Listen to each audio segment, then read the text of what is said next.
Nabi Ishak alaihi salam mempunyai dua orang anak, yaitu Is atau Aish dan Yakub. Ketika usia Nabi Ishak sudah lanjut, penglihatan dan pendengarannya tidak lagi baik. Ishlah yang setiap hari melayani kebutuhan Nabi Ishak. Itu adalah tanggung jawabnya sebagai anak tertua. Suatu ketika, sang ibu meminta Yakub untuk menyiapkan makanan untuk Nabi Ishak. Yakub mengerjakan perintah ibunya dengan senang hati. Melihat perilaku anaknya yang sangat baik, Nabi Ishak mendoakan Yakub. Beliau berkata, "Semoga engkau menurunkan nabi-nabi dan raja." Ish merasa iri setelah tahu bahwa ayahnya mendoakan Yakub. Ia merasa Yakub telah lancang menggantikan tugasnya menyiapkan makanan untuk ayah. Seharusnya doa itu untuk dirinya, bukan untuk Yakub. Ish kemudian mengancam akan membunuh Yakub agar doa ayahnya itu tidak terwujud. Mengetahui bahwa hubungan kedua putranya tidak harmonis, sang ibu menyuruh Yakub untuk pergi ke Padang Aram, ke rumah pamannya. Yakub pun menuruti perintah ibu. Ia pergi secara sembunyi-sembunyi pada malam hari. Karena kebiasaan inilah, Yakub disebut Israel, yang berarti berjalan di malam hari. Yakub tiba di Padang Aram dengan selamat. Ia kemudian mencari rumah pamannya dan meminta izin untuk tinggal di sana.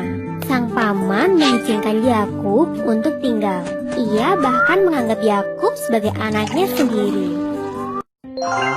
Laban bin Batwih atau paman Yakub adalah seorang yang dermawan.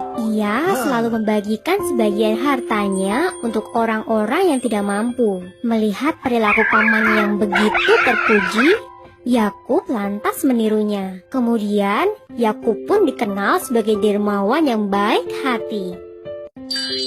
Pada suatu ketika, Yakub bermimpi bertemu dengan malaikat. Ia juga mendengar suara yang mengatakan bahwa kelak ia akan mendapatkan keturunan dan bumi ini akan menjadi miliknya dan milik keturunannya. Begitu terbangun, Yakub segera berdoa dan mengucapkan syukur.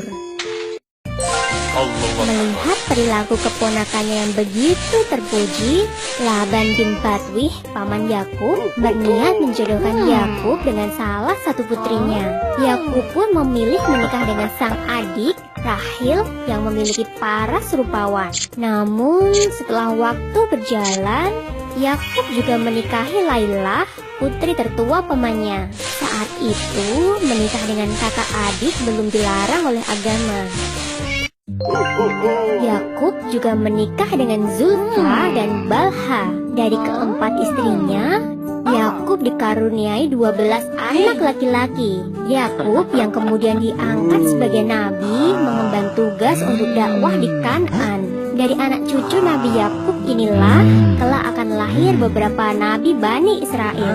Mereka adalah Nabi Musa alaihi salam, Nabi Harun alaihi salam, Nabi Ilyas alaihi salam, Nabi Ilyasa alaihi salam, Nabi Dahud alaihi salam, Nabi Sulaiman alaihi salam, Nabi Zakaria alaihi salam, Nabi Yahya alaihi salam, Nabi Isa alaihi salam, dan Nabi Yunus alaihi salam. 11 orang keturunan Nabi Yakub ini nantinya akan diangkat menjadi Nabi Allah. Sumber dalam Al-Quran adalah surat Syod ayat 45-47. Dan ingatlah hamba-hamba kami, Ibrahim, Ishak, dan Yakub yang mempunyai perbuatan-perbuatan yang besar dan ilmu-ilmu yang tinggi. Dari ayat, sesungguhnya kami telah mensucikan mereka dengan menganugerahkan kepada mereka akhlak yang tinggi, yaitu selalu mengingatkan manusia kepada negeri akhirat. Sesungguhnya mereka pada sisi kami benar-benar termasuk orang-orang pilihan yang paling baik. Ayat 47.